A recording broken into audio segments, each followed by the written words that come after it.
이번 시간에는 도형의 편집에 대해서 알아보겠습니다. 기본 쉐이프에서 상자 입력합니다. 자, 상자가 입력되어 있고요. 오른쪽에 상자에 해당되는 쉐이프 창이 보입니다. 이 쉐이프 창에서 솔리드를 선택한 후 색상을 변경할 수 있습니다. 그리고 아랫부분에 보시면 5개의 항목이 있는데요. 그 중에 길이, 폭, 높이가 20으로 지정이 되어 있습니다.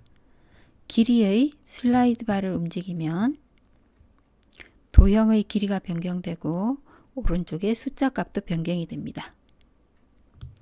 폭 슬라이드 사용해서 도형의 폭을 조절할 수도 있습니다.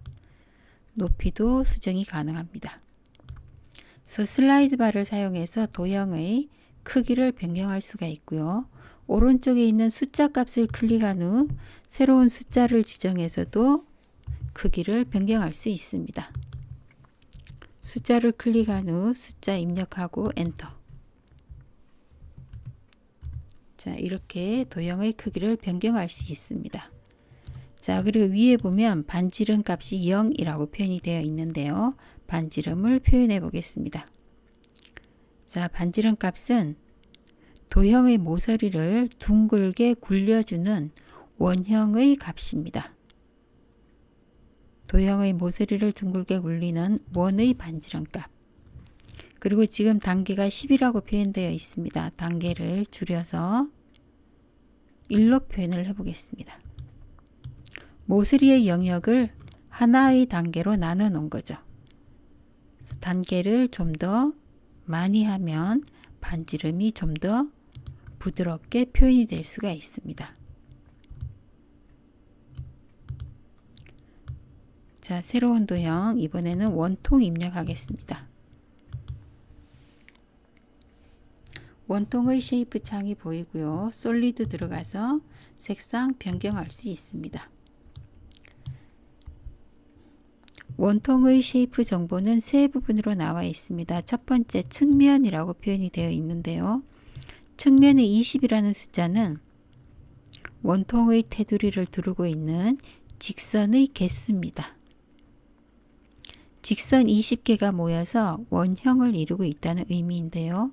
이때 직선의 숫자를 줄여보면 현재 12, 원통의 테두리에 직선이 12개로 구성이 되어 있다는 의미이고요.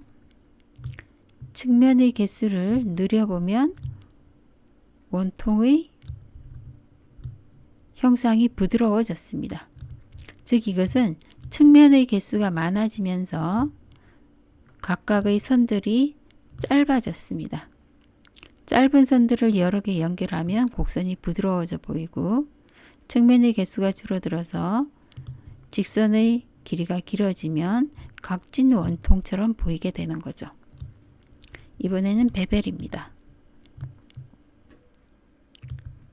자, 현재는 베벨 값이 0이라고 나와 있습니다. 베벨의 숫자를 늘려보면 이렇게 윗면과 옆면 그리고 아래쪽에 있는 바닥면과 옆면의 모서리를 경사지게 깎아서 처리해 줍니다. 각진 모서리를 깎아주는 명령 베벨입니다. 그래서 세그먼트에서는 모서리를 몇 개의 부분으로 나누겠느냐라는 의미입니다. 여러 부분으로 나누어지면 도형이 좀 더 부드럽게 깎이는 것이고요. 세그먼트의 숫자를 줄여주면 깎이는 경사면이 좀 더 날카로워지게 되는 거죠.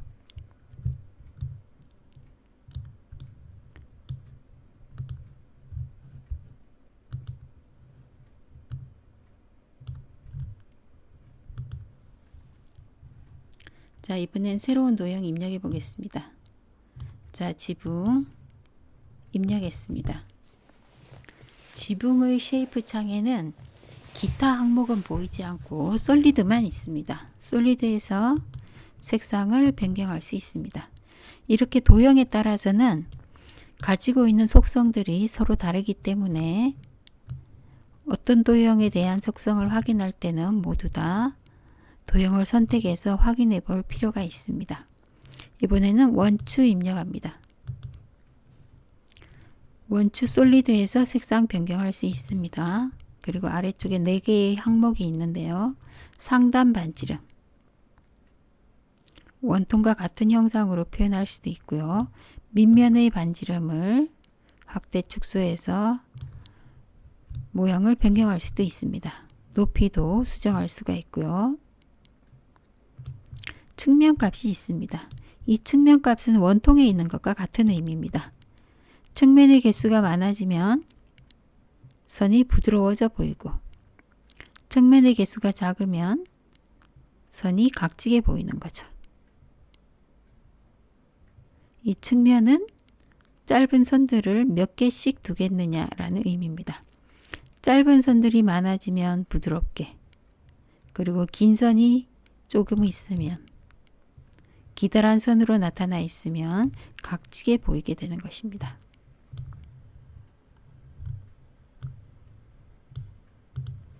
문자 입력합니다. 자, 문자를 입력한 후 색상 변경할 수 있습니다. 그리고 문자 오른쪽에 텍스트라고 입력되어 있는데요. 새로운 글자 입력할 수 있습니다. 자, 이렇게 새로운 글자 입력하고 글꼴을 변경할 수도 있습니다. 그리고 글꼴의 높이를 수정할 수도 있고, 여기에도 세그먼트가 있습니다. 세그먼트와 베벨 확인해 보면 글자의 각진 모서리 부분을 경사지게 표현을 해줍니다. 베벨 값에 의해서 이렇게 각진 부분을 깎아서 처리해 줍니다. 자, 이번에는 영문 대신에 한글 사용해 보겠습니다. 자, 한글을 사용했더니 부호가 나왔습니다. 자, 한글 아래에 글꼴 나와 있는데요. 다른 글꼴로 바꿔봅니다. 자, 첫 번째 글꼴을 사용했더니 한글이 보입니다. 영문의 경우에는 4가지 글꼴을 모두 사용할 수 있지만 한글은 첫 번째 있는 글꼴 한 가지만 사용할 수가 있습니다. 그래서 팅커캐드에서는 한글 글꼴을 사용할 수가 없습니다. 그리고 밑에 있는 것들은 모두 다 마찬가지죠. 베벨, 세그먼트 똑같이 적용이 됩니다. 자, 지금까지 했던 내용들은요. 쉐이프 창에 있는 기능을 활용해서 도형을 변경해 보는 방법이었습니다. 이번에는 도형의 크기를 조정하는 방법입니다. 도형을 입력한 후 입력된 도형이 선택되어 있습니다. 도형의 주변에는 여러 가지 부호가 붙어 있는데요. 이때 검정색 점을 드래그하면 이렇게 가로 방향으로 확대 축소가 됩니다. 왼쪽 점을 선택하면 왼쪽 방향으로 확대 축소되겠죠. 앞쪽에 있는 검정점은 앞쪽 방향으로 확대 축소, 뒤쪽에 있는 색점은 뒤쪽 방향으로 확대 축소가 됩니다. 그러면 양방향으로 확대 축소를 하려면 어떻게 할까요? Alt키를 누른 상태에서 검정색 점 양방향으로 확대 축소가 됩니다. 좌우, 앞뒤, 양방향. 자, 꼭지점에 있는 모서리를 사용하면 가로, 세로 함께 확대 축소가 됩니다. 마찬가지 Alt키를 사용하면 사방이 함께 확대 축소가 되죠. 자, 꼭지점을 사용할 때는 Shift 키를 누른 상태에서 확대 축소하면 가로, 세로가 같은 비율로 확대 축소가 됩니다. Shift 키와 함께 Alt 키를 사용하면 사방이 함께 확대 축소가 되죠.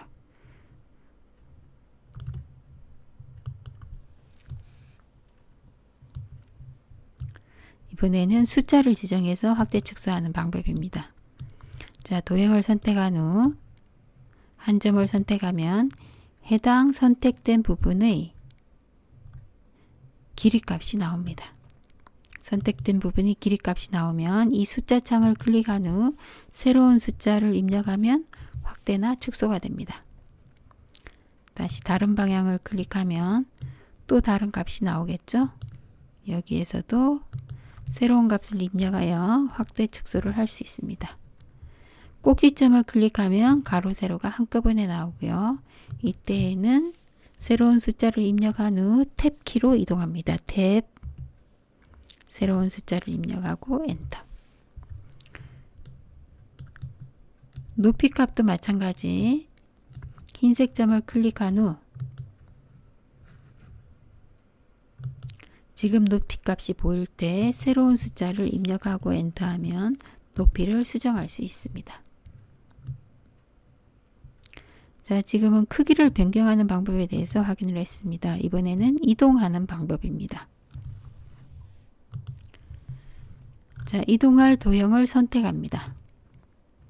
이동을 하기 위해서는 도형을 드래그해서 끌어주는 방법인데요.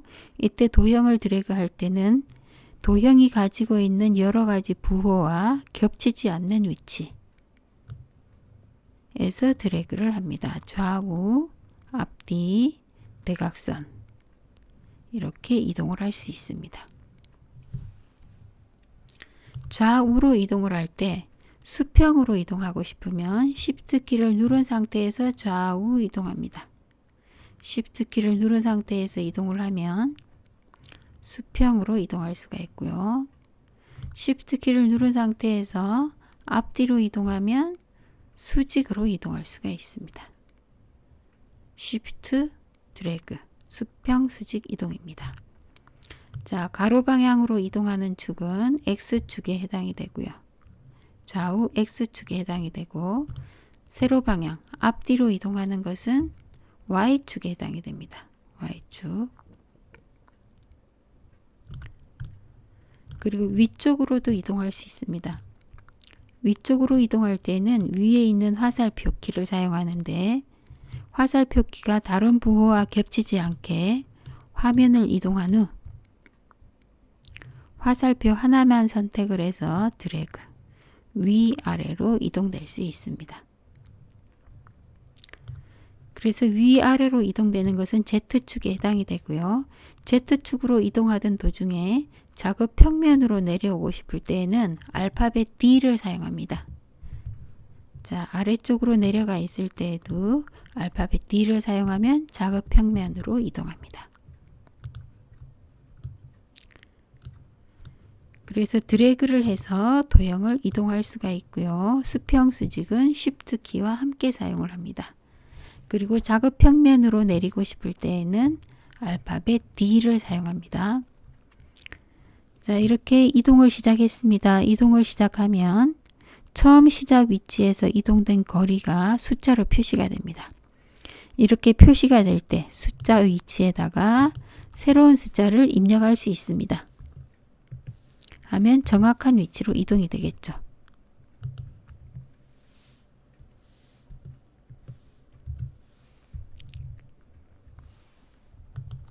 숫자 창은 도형을 이동하기 시작하면 나타납니다. 그래서 이동될 때 숫자 창이 보이면 숫자 창에서 새로운 숫자를 입력하고 이동을 할 수 있고요. 자, Z축도 마찬가지입니다. 화살표를 이용해서 이동하면 숫자가 보입니다.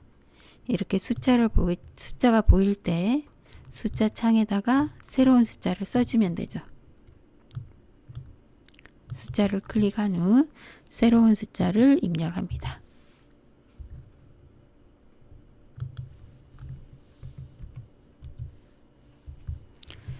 네, 작업 평면으로 내려옵니다. 알파벳 D. 그래서 이동하는 방법은 마우스를 사용해서 드래그를 하거나 숫자 창에 숫자를 입력해서 이동할 수 있습니다. 자, 지금까지 알아본 내용은요. 기본 쉐이프 창에 있는 도형들을 입력하고 입력된 도형들의 쉐이프 창에 있는 속성들에 대해서 알아보았습니다. 그리고 도형을 이동하는 방법과 도형의 크기를 변경하는 방법에 대해서 확인해 봤는데요. 다음 시간에는 도형의 회전과 복사하기, 복제하기에 대해서 알아보겠습니다.